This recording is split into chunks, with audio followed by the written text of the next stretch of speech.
Turn to the Word of God, Ephesians 2:14 to 16. आइए परमेश्वर के वचन की ओर अपना ध्यान करें। इफिसियों की पत्री 2 अध्याय 14 से 16 वचन। आइए परमेश्वर ਦੇ वचन ਦੇ ਉੱਤੇ ਧਿਆਨ ਦੇਈਏ। ਅਫਸੀਆਂ ਦੀ ਪੱਤਰੀ ਉਸ ਦਾ 2 ਅਧਿਆय ਉਸ ਦੀ 12 ਤੋਂ ਲੈ ਕੇ 16 14। Let us turn to the Word of God, Ephesians 2:14 to 16. आइए परमेश्वर के वचन की ओर अपना ध्यान करें।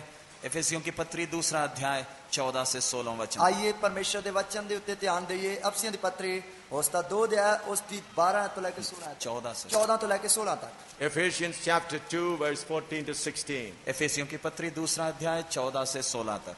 ਅਫਸੀਆਂ ਦੀ ਪੱਤਰੀ ਉਸ ਦਾ 2 ਅਧਿਆय ਉਸ ਦੀ 14 ਤੋਂ ਲੈ ਕੇ 16 ਆਇਤ ਤੱਕ। For he is our peace, who hath made both one and hath broken down the middle wall of partition between us, having abolished in his flesh the enmity, even the law of commandments contained in ordinances, for to make in himself of twain one new man, making peace, and that he might reconcile both unto God in one body by the cross, having slain the enmity thereby. क्योंकि वही हमारा mail है, जिसने दोनों को एक कर लिया और अलग करने वाली दीवार को जो बीच में थी ढा दिया, और अपने शरीर में बैर अर्थात वो व्यवस्था जिसकी आज्ञाएं विधियों की रीति पर थी मिटा दिया, कि दोनों से अपने में एक नया मनुष्य उत्पन्न करके मेल करा दें, और क्रूस पर बैर को नाश करके इसके द्वारा दोनों को एक देह बनाकर परमेश्वर से मिलाए। ਕਿਉਂ ਜੋ ਉਹ ਸਾਡਾ ਮਲਾਪ ਹੈ, ਜਿਸ ਨੇ ਦੋਹਾਂ ਨੂੰ ਇੱਕ ਕੀਤਾ ਅਤੇ ਆਪਣੇ ਸਰੀਰ ਵਿੱਚ ਵੈਰ ਵਿਰੋਧ ਵਾਲੀ ਜੁਦਾਈ ਦੀ ਕੰਧ ਨੂੰ ਢਾ ਦਿੱਤਾ ਅਤੇ ਸ਼ਰ੍ਹਾਂ ਨੂੰ ਵਿਧੀਆਂ ਅਤੇ ਕਾਨੂੰਨਾਂ ਸਣੇ ਅਕਾਰਤ ਕਰ ਦਿੱਤਾ, ਤਾਂ ਜੋ ਦੋਹਾਂ ਤੋਂ ਆਪ ਵਿੱਚ ਇੱਕ ਨਵਾਂ ਇਨਸਾਨ ਰਚ ਕੇ ਮੇਲ ਕਰਾਵੇ ਅਤੇ ਸਲੀਬ ਦੇ ਰਾਹੀਂ ਵੈਰ ਵਿਰੋਧ ਦਾ ਇਕੱਠਾ ਕਰਕੇ ਉਸੇ ਨਾਲ ਦੋਹਾਂ ਨੂੰ ਇੱਕ ਸਰੀਰ ਬਣਾ ਕੇ ਪਰਮੇਸ਼ਰ ਨਾਲ ਮਿਲਾਵੇ। Let's pray together so that we may understand this word through the Holy Spirit. आइए हम सिर झुकाएं, प्रार्थना करें ताकि परमेश्वर की आत्मा इस वचन को हम प्रत्येक को समझाएं। ਆਈਏ ਅਸੀਂ ਆਪਣੇ ਸਿਰਾਂ ਨੂੰ ਝੁਕਾਈਏ ਅਤੇ ਪ੍ਰਾਰਥਨਾ ਕਰੀਏ ਤਾਂ ਕਿ ਪਰਮੇਸ਼ਰ ਦਾ ਆਤਮਾ ਸਾਨੂੰ ਇਹਨਾਂ ਵਚਨਾਂ ਨੂੰ ਸਮਝਾਵੇ। Holy Spirit, you are the teacher for all of us. पवित्र आत्मा, आज रात्रि आप हमारे शिक्षक हैं। ਪਵਿੱਤਰ ਆਤਮਾ ਅੱਜ ਰਾਤ ਵੀ ਤੁਸੀਂ ਸਾਡੇ ਅਧਿਆਪਕ ਹੋ। We have all come together to learn through the Holy Spirit. पवित्र आत्मा, आपके द्वारा हम वचन सीखने के लिए आज रात उपस्थित हैं। ਪਵਿੱਤਰ ਆਤਮਾ ਤੇਰੇ ਦੁਆਰਾ ਅੱਜ ਰਾਤ ਵਚਨ ਸਿੱਖਣ ਦੇ ਲਈ ਤੇਰੇ ਸਾਹਮਣੇ ਹਾਜ਼ਰ ਹਾਂ। God, teach me and all my friends tonight. पिता, मुझे और मेरे सारे मित्र गणों को आज रात्रि आप अपना पवित्र वचन सिखाएं। ਪਿਤਾ, ਮੈਨੂੰ ਅਤੇ ਮੇਰੇ ਸਾਰੇ ਮਿੱਤਰ ਅਜ਼ੀਜ਼ਾਂ ਨੂੰ ਅੱਜ ਰਾਤ ਤੁਸੀਂ ਆਪਣਾ ਵਚਨ ਸਿਖਾਓ। In the name of Jesus Christ, I rebuke every hindering spirit that hinders the mind of people from understanding the word of God. प्रभु यीशु के अधिकार वाले नाम से लोगों के एकाग्रता को भंग करने वाली हर एक अंधकार की ताकतों को मैं आज्ञा देता हूं, ये परिसर छोड़कर प्रत्येक को आजाद छोड़ दें। ਪ੍ਰਭੂ ਯਿਸੂ ਮਸੀਹ ਦੇ ਦਿੱਤੇ ਅਧਿਕਾਰ ਦੇ ਨਾਲ ਲੋਕਾਂ ਦੇ ਮਨਾਂ ਨੂੰ ਵਚਨ ਸਿੱਖਣ ਤੋਂ ਭਟਕਾਉਣ ਵਾਲੀ ਕਿਸੇ ਪ੍ਰਕਾਰ ਦੀ ਅੰਧਕਾਰ ਦੀ ਸ਼ਕਤੀ ਨੂੰ ਯਿਸੂ ਮਸੀਹ ਦੇ ਨਾਮ ਵਿੱਚ ਮੈਂ ਆਗਿਆ ਦਿੰਦਾ ਹਾਂ, ਇਸ ਪ੍ਰੀਸਰ ਤੋਂ ਹਟ ਜਾਏ। I set the people free to understand the word of God. परमेश्वर के वचन को सीखने और समझने के लिए लोगों को मैं आजाद कर देता हूं। ਪਰਮੇਸ਼ਰ ਦੇ ਵਚਨ ਨੂੰ ਸਿੱਖਣ ਅਤੇ ਸਮਝਣ ਦੇ ਲਈ ਲੋਕਾਂ ਦੇ ਮਨਾਂ ਨੂੰ ਮੈਂ ਆਜ਼ਾਦ ਕਰ ਦੇਣਾ ਹਾਂ। Father, glorify the name of your Son, Jesus Christ, in our midst. पिता, अपने पुत्र मसीह यीशु को हमारे बीच में आज रात्रि ऊंचा कर। ਪਿਤਾ ਅੱਜ ਰਾਤ ਆਪਣੇ ਪਿਆਰੇ ਪੁੱਤਰ ਯਿਸੂ ਮਸੀਹ ਨੂੰ ਸਾਡੇ ਵਿੱਚ ਉੱਚਾ ਕਰ। Amen. आमीन। ਆਮੀਨ। We are studying about the purpose and program of God. हम परमेश्वर की योजना और परमेश्वर के कार्यक्रम के विषय हम सीख रहे हैं। ਅਸੀਂ ਪਰਮੇਸ਼ਰ ਦੀ ਯੋਜਨਾ ਅਤੇ ਪਰਮੇਸ਼ਰ ਦੇ ਪ੍ਰੋਗਰਾਮ ਦੇ ਬਾਰੇ ਸਿੱਖ ਰਹੇ ਹਾਂ। We have studied a little bit about the eternal program of God. परमेश्वर के अनंत काल के प्रोग्राम के विषय में हमने थोड़ा बहुत देखा है। ਪਰਮੇਸ਼ਰ ਦੇ ਸਦੀਪਕ ਕਾਲ ਦੇ ਪ੍ਰੋਗਰਾਮ ਦੇ ਬਾਰੇ ਅਸੀਂ ਥੋੜਾ ਬਹੁਤਾ ਸਿੱਖਿਆ ਹੈ। How we have been studying how much God has planned about it and how God has started that program. हमने देखा कि परमेश्वर की कितनी बड़ी योजना है और उस योजना का आरंभ किस तरीके से उसने किया है। ਅਸੀਂ ਦੇਖਿਆ ਕਿ ਪਰਮੇਸ਼ਰ ਦੀ ਕਿੰਨੀ ਵੱਡੀ ਯੋਜਨਾ ਹੈ ਅਤੇ ਉਸ ਯੋਜਨਾ ਦਾ ਆਰੰਭ ਉਸਨੇ ਕਿਸ ਤਰੀਕੇ ਨਾਲ ਕੀਤਾ ਹੈ। We have got the privilege to know who is the creator God. हमें यह सौभाग्य मिला कि हम जीवते एकमात्र परमेश्वर को समझ सकें। ਸਾਨੂੰ ਇਹ ਅੱਛਾ ਮੌਕਾ ਮਿਲਿਆ ਤਾਂ ਕਿ ਅਸੀਂ ਜੀਵਤ ਪਰਮੇਸ਼ਰ ਨੂੰ ਇੱਕ ਸਮਾਨ ਸਮਝ ਸਕੀਏ। The greatest blessing we have received in our life is the blessing to know the true Creator God. हमारे जीवन में मिली हुई सबसे बड़ी आशीष यही है कि जीवते परमेश्वर को पहचान सके हैं। ਸਾਡੇ ਜੀਵਨ ਵਿੱਚ ਮਿਲੀ ਹੋਈ ਸਭ ਤੋਂ ਵੱਡੀ ਬਰਕਤ ਇਹੀ ਹੈ ਕਿ ਅਸੀਂ ਆਪਣੇ ਜੀਵਨ ਵਿੱਚ ਜਿਉਂਦੇ ਪਰਮੇਸ਼ਰ ਨੂੰ ਜਾਣ ਸਕੇ। People of the world have hope only on the perishable things which is on the earth. इस जगत के लोगों को सिर्फ इस संसार के नाशमान वस्तुओं के ऊपर ही आशा है। ਇਸ ਜਗਤ ਦੇ ਲੋਕਾਂ ਨੂੰ ਸਿਰਫ ਧਰਤੀ ਦੀਆਂ ਨਾਸ਼ਵਾਨ ਚੀਜ਼ਾਂ ਦੀ ਹੀ ਆਸ ਹੈ।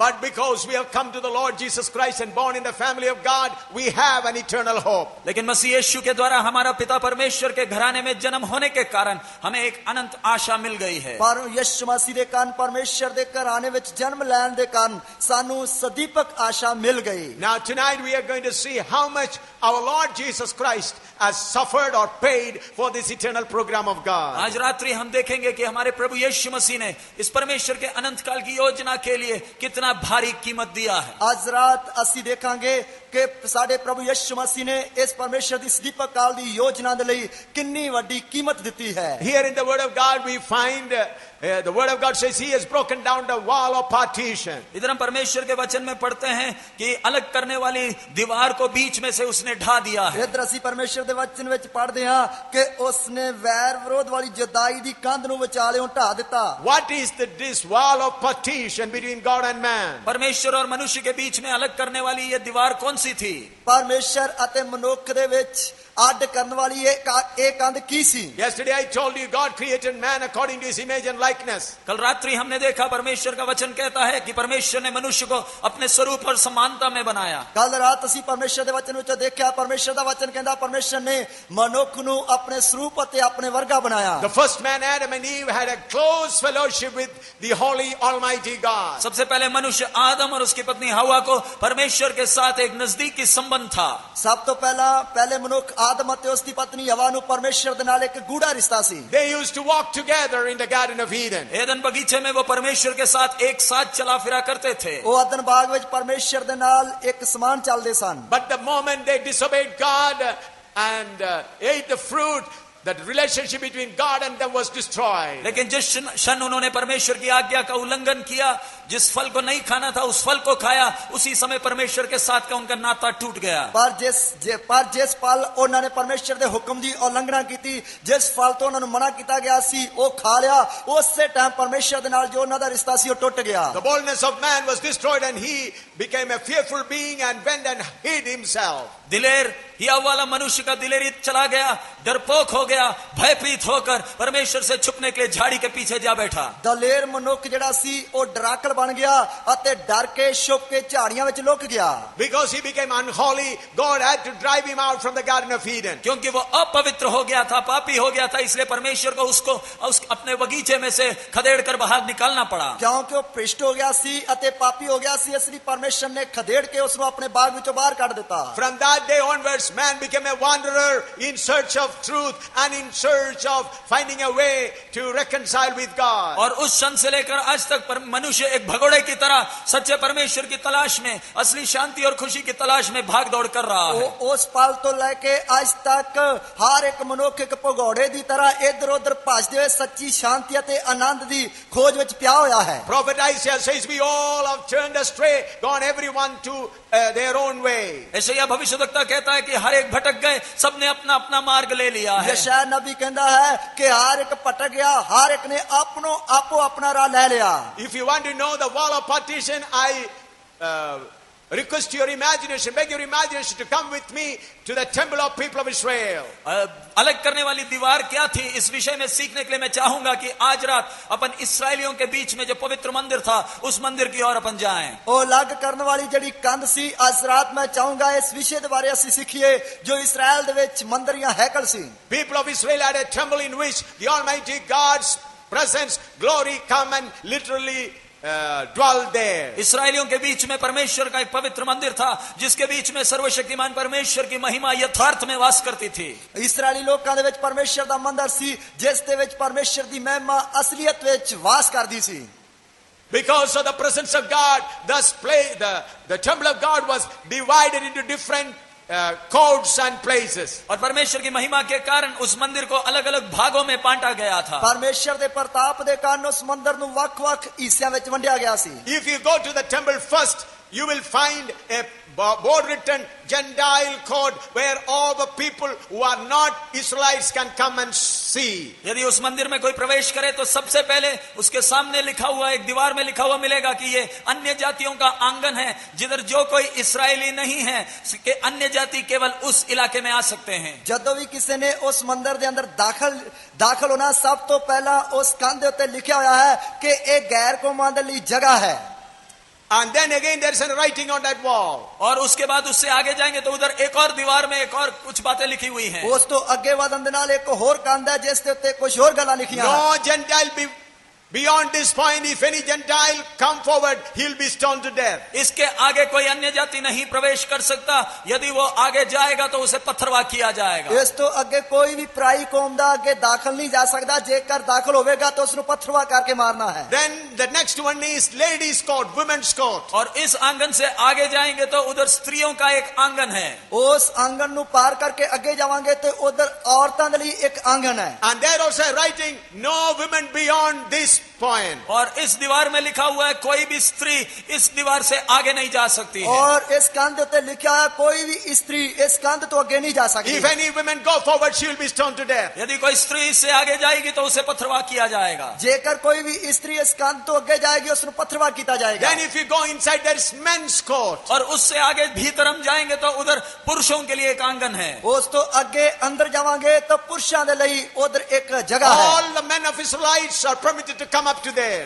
इस्राएली सारे पुरुष इस आंगन तक आ सकते हैं। इस्राएली जिन्हें भी पुरुष है वो उस आंगन या वेड़े तक आ सकते हैं। Then again there's a writing, no man beyond this point. और उस उधर भी एक दीवार में लिखा हुआ है कि कोई भी पुरुष इस आंगन से आगे प्रवेश नहीं कर सकता। उधर भी कंध पे लिखा है कोई भी पुरुष जेड़ा है इस कंध तो आगे नहीं जा सकता। Then again there is a writing, there is a court which is Levites court. और इसके आगे का अगला आंगन लेवियों का आंगन है। उस तो आगे जेड़ा आंगन है जगह है वो लेवियां दी जगह है। And then it is written, no Levites permitted to go beyond this point. और उधर भी दीवार में लिखा हुआ है कोई भी लेवी इस आंगन से आगे प्रवेश नहीं कर सकता। उधर भी कंध दे उत्ते लिखा है कोई भी लेवी जेड़ा इस कंध तो आगे नहीं जा सकता है। Then there is a board, priest court. और उसके अगला जो आंगन है वो याजकों का आंगन है। उस तो आगे जेड़ा आंगन है वो याजकां दा आंगन है। No priest should cross beyond this point. और कोई भी याजक इस सीमा से आगे जा नहीं सकता है। कोई भी याजक इस हद नु पार करके आगे नहीं जा सकता। Then comes the most holy place. और फिर सबसे अंदर का जो आंगन है वो अति पवित्र स्थान है। फिर सब तो आखिर विच जो आंगन है वो है अति पवित्र स्थान। In that only the high priest can go once in a year. और उस स्थान में महायाजक साल में केवल एक दिन ही प्रवेश कर सकता है। उस जगह ते महायाजक साल विच एक बार ही दाखिल हो सकता है। The day the high priest entered into that most holy place, all the people of Israel will be waiting outside with fear and trembling. और जिस दिन महायाजक इस अति पवित्र स्थान में साल में एक दिन प्रवेश करता है उस दिन सारे इस्राएली पूरे भय और भक्ति के साथ मंदिर के बाहर घुटना टेक कर इंतजार करते हैं। जिस दिन साल विच एक बार महायाजक इस स्थान दे विच दाखिल होता है उस दिन सब इस्राएली लोग मंदिर दे बाहर गोडे टेक के डर दे कांबदे खड़े होंदे हन। When the high priest entered into that most holy place one in a year, in one hand he has the blood for the forgiveness of sin, on the other hand he has the incense. जब महायाजक अति पवित्र स्थान में साल में एक दिन प्रायश्चित के दिन जब प्रवेश करता है उसके एक हाथ में कटोरे में लहू है, दूसरे हाथ में धूप है। जिस दिन महायाजक को सती पवित्र स्थान में दाखिल होता है उस दिन एक हाथ में लहू दा कटोरा है, एक हाथ में धूप दा कटोरा है। Why the blood is taken is God Almighty is interested to drink the blood of the animals or human being. जब महायाजक खून लेकर अंदर जाता है तो सवाल उठता है क्या परमेश्वर को जानवरों का या इंसानों का खून चाहिए? जब महायाजक प्रायश्चित दे लई खून लेके अंदर जाता है तो सवाल होता है कि परमेश्वर जानवरां दा खून पींदा है? God commanded people to offer sacrifice, kill the animals or birds if they have committed sin. परमेश्वर ने आज्ञा दी है यदि कोई पाप करता है तो उसे जानवर या पक्षियों का बलि चढ़ाना है। परमेश्वर ने हुक्म देता है जे कोई पाप करता है उसने जानवर या पंछियों की बलि चढ़ानी है। In India we offer blood to please many gods and goddesses. Bharatvarsh में हम कई देवी देवताओं को प्रसन्न करने के लिए बलि चढ़ाते हैं। भारतवर्ष विच ਬਹੁਤ ਲੋਕ ਜਿਹੜੇ ਦੇਵੀ ਦੇਵਤਿਆਂ ਨੂੰ ਖੁਸ਼ ਕਰਨ ਵਾਸਤੇ ਬਲੀਆਂ ਚੜਾਉਂਦੇ ਹਨ। I am not against it. It is their freedom. Whatever they want to do, we let them do that. मैं उसके खिलाफ नहीं, जिसको जो कुछ करना है वो कर सकते हैं, उनको उसकी आजादी है। ਮੈਂ ਉਸ ਦੇ ਖਿਲਾਫ ਨਹੀਂ ਹੈ, ਜਿਸ ਨੂੰ ਜੋ ਕਰਨਾ ਉਹ ਕਰ ਸਕਦਾ ਹੈ, ਉਸ ਨੂੰ ਉਸ ਦੀ ਆਜ਼ਾਦੀ ਹੈ। But the God Almighty is not of the blood of human being or blood of the birds or animals. लेकिन सर्वशक्तिमान परमेश्वर मनुष्य का या जानवरों या पक्षियों के खून का प्यासा नहीं है। ਪਰ ਸਰਵਸ਼ਕਤੀਮਾਨ ਪਰਮੇਸ਼ਰ ਮਨੁੱਖਾਂ ਜਾਂ ਜਾਨਵਰਾਂ ਜਾਂ ਪੰਛੀਆਂ ਦੇ ਖੂਨ ਦਾ ਧਿਆਇਆ ਨਹੀਂ ਹੈ। Why did they have to take the blood? महायाजक खून लेकर क्यों जाता है? महायाजक खून लेके क्यों जाता है? It is possible that all the people are human beings. They might commit mistake. सब मनुष्य होने के कारण जरूर है शायद गलतियां हुई हैं। सब मनुष्य होने के कारण ये जरूरी है, शायद उन्हां तो गलतियां हुईयां हन। If a man commit a sin, then he had to bring a bird or a goat, and he had to put his hand upon the bird and goat and kill that bird or goat. यदि कोई आदमी पाप करे तो उसे मंदिर में आते समय एक जानवर को, बकरे को या पक्षी को लेकर आना है। उसको कत्ल करने के पहले उसके सिर के ऊपर अपना हाथ रखना है। जदों कोई मनुष्य पाप करता है तो उसनु मंदिर विच आउंदे वक्त एक जानवर या पंछी नु लेके आना है। उसनु कत्ल करन तो पहला उस दे उत्ते अपने हाथ रखने हन। And then he put all his sins committed upon that bird or goat. और ऐसे उसने किए हुए सारे पाप उस निर्दोष जानवर के ऊपर डाल देता है। इस तरह उसके सारे पाप उस बेदोष जानवर दे ते लाद देंदे हन। Then he kills that bird or goat. और उसके बाद वो पक्षी या पशु जानवर को वो कत्ल करता है। उस तो बाद उस पंछी या जानवर नु कत्ल किया जाता है। Then he find this innocent bird or goat or calf how it's suffering with terrible pain of death. और उस समय जब उस पर छुरी लगती है तब वो देखता है, वो पापी आदमी देखता है किस तरह वो निर्दोष जानवर उसके पापों के लिए तड़प रहा है। जदों उस ते छुरा चलाया जाता है तां उसकी तड़प के जान निकलते वक्त वो व्यक्ति देखता है कि बेदोष जानवर जड़ा है किवें जड़ा तड़प के इसकी जान निकल रही है। Then he gets a strong message into his heart, because of my sin this innocent bird or sheep or goat has been killed. तब उसके हृदय में संदेश पहुंचता है, मेरे पापों के कारण ये निर्दोष जानवर अपनी जान दे रहा है। तब उसके दिल दे विच संदेश पहुंचता है कि मेरे पाप के कारण ये बेदोष जानवर जड़ा है वो जान दे रहा है। In order to make people understand how severe is the sin, therefore God commanded them to offer sacrifice. पाप की गंभीरता को लोगों को पहचान करवाने के लिए परमेश्वर ने आज्ञा दिया कि पाप किए व्यक्ति को बलि चढ़ाना है। पाप की गंभीरता नु सखाउण वास्ते परमेश्वर ने आज्ञा दी कि पाप दे लई बलि चढ़ानी है। The high priest used to have an incense in his hand. महायाजक के हाथ में धूप होती थी।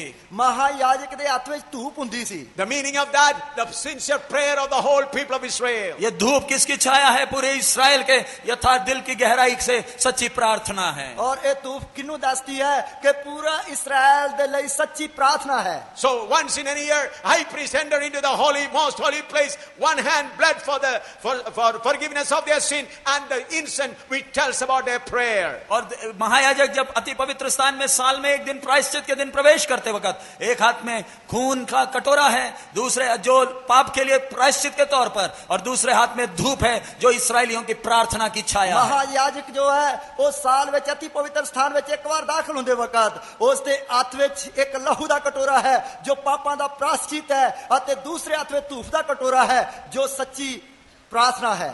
When the high priest entered into the most holy place, a golden chain used to be tied around his waist so that in case if he falls dead, he could be dragged outside. और जब महायाजक साल में एक दिन अति पवित्र स्थान में प्रवेश करते वक्त उसके कमर में सोने की एक जंजीर बांधी है ताकि अनजान अगर परमेश्वर का क्रोध उस पर टूट पड़े तो शायद वो मर जाएगा, तो उसे खींचकर उसकी लाश को बाहर ला जा सकते हैं। तो प्रधान याजक अति पवित्र स्थान में दाखिल होने वक्त सोने की जंजीर जड़ी है उसके लाके दे नाल बनी हुंदी है ताकि किते परमेश्वर दा क्रोध पड़ के प्रधान याजक जेकर डिग पिया तो उसनु उसके द्वारा खिंचा जाए। Even to bring out the dead body of the high priest, the priests were not allowed to enter into the most holy place. यदि महायाजक मर जाएगा तो याजक लोग अंदर जाकर उसके लाश को उठाने का भी उनको अनुमति नहीं था। जेकर प्रधान याजक अंदर मार के डिग पाए तो किसी भी याजक नु उसकी अंदर जाके लाश चुकन की भी हिम्मत नहीं है। The most holy place is inside only once in a year the high priest used to enter there. मंदिर के सबसे अंदर का इलाका अति पवित्र स्थान है, जिधर महायाजक को साल में एक दिन, वो भी प्रायश्चित के दिन ही उसके अंदर प्रवेश कर सकता है। ਮੰਦਰ ਦੇ ਜੋ ਸਭ ਤੋਂ ਅੰਦਰਲਾ ਇਲਾਕਾ ਹੈ, ਜੋ ਅਤੀ ਪਵਿੱਤਰ ਸਥਾਨ ਹੈ, ਜਿਸ ਦੇ ਵਿੱਚ ਪ੍ਰਧਾਨ ਯਾਜਕ ਨੂੰ ਸਾਲ ਵਿੱਚ ਸਿਰਫ ਇੱਕ ਵਾਰ ਜਾਣਾ ਪੈਂਦਾ ਹੈ, ਉਹ ਵੀ ਜਿਸ ਦਿਨ ਉਸਨੇ ਪ੍ਰਾਸ਼ਚਿਤ ਕਰਨਾ ਹੈ। Every day the priest will go to the holy place in the morning and evening and offer sacrifice. प्रतिदिन मंदिर में याजक लोग पवित्र स्थान में जाते हैं, सुबह शाम बलि और धूप उधर चढ़ाते हैं। ਔਰ ਹਰ ਰੋਜ਼ ਜਿਹੜੇ ਯਾਜਕ ਲੋਕ ਪਵਿੱਤਰ ਸਥਾਨ ਵਿੱਚ ਜਾਂਦੇ ਹਨ, ਉਧਰ ਜਾ ਕੇ ਧੂਪ ਦਿਖਾਉਂਦੇ ਹਨ। There was a veil, a very strong veil, heavy veil between the most holy place and the holy place. मंदिर के अति पवित्र स्थान और पवित्र स्थान को अलग करने वाला एक बहुत भारी मोटा पर्दा था। ਔਰ ਅੰਦਰ ਜੋ ਅਤੀ ਪਵਿੱਤਰ ਸਥਾਨ ਅਤੇ ਪਵਿੱਤਰ ਸਥਾਨ ਨੂੰ ਵੱਖ ਕਰਨ ਵਾਲਾ ਇੱਕ ਬਹੁਤ ਹੀ ਭਾਰਾ ਪਰਦਾ ਲੱਗਾ ਹੋਇਆ ਹੈ। The day King Solomon dedicated the temple, 120 priests helped them to hang the veil. जिस दिन सुलेमान ने वो मंदिर बनाया और इस पवित्र स्थान और अति पवित्र स्थान के बीच में जब पर्दा टांगना पड़ा, तब 120 याजक लोगों की जरूरत पड़ी इस पर्दे को टांगने के लिए। ਜਿਸ ਦਿਨ ਸੁਲੇਮਾਨ ਰਾਜਾ ਨੇ ਇਸ ਮੰਦਰ ਨੂੰ ਬਣਾਇਆ ਤੇ ਮੰਦਰ ਬਣਾਉਂਦੇ ਵਕਤ ਅਤੀ ਪਵਿੱਤਰ ਸਥਾਨ ਅਤੇ ਪਵਿੱਤਰ ਸਥਾਨ ਦੇ ਵਿੱਚ ਜੋ ਪਰਦਾ ਹੈ, ਉਸ ਨੂੰ ਟੰਗਣ ਵਾਸਤੇ, ਖੜਾ ਕਰਨ ਵਾਸਤੇ ਲਗਭਗ 120 ਯਾਜਕਾਂ ਦੀ ਲੋੜ ਪੈ ਗਈ। Not lagpak, 120 pakka. लगभग नहीं, 120 याजकों की जरूरत पड़ी। 120 याजਕਾਂ ਦੀ ਲੋੜ ਪਈ। That veil was so high, so thick and so heavy, so 120 priests had to lift it up and hang it there. वो पर्दा इतना भारी, इतना मोटा था कि 120 याजकों की जरूरत पड़ी उसको उठाकर उसके स्थान में टांगने के लिए। ਉਹ ਪਰਦਾ ਇੰਨਾ ਭਾੜਾ ਸੀ, ਇੰਨਾ ਮੋਟਾ ਸੀ ਕਿ ਜਿਸ ਨੂੰ ਉਸ ਦੀ ਜਗ੍ਹਾ ਤੇ ਟੰਗਣ ਵਾਸਤੇ 120 याजਕਾਂ ਦੀ ਲੋੜ ਪਈ। Now you can see the wall of partition. अब आप उस अलग करने वाली दीवार को देख सकते हैं। ਹੁਣ ਤੁਸੀਂ ਇਸ ਅਲੱਗ ਕਰਨ ਵਾਲੀ ਕੰਧ ਨੂੰ ਵੇਖ ਸਕਦੇ ਹੋ। There is a wall between Gentile court and Israelites women.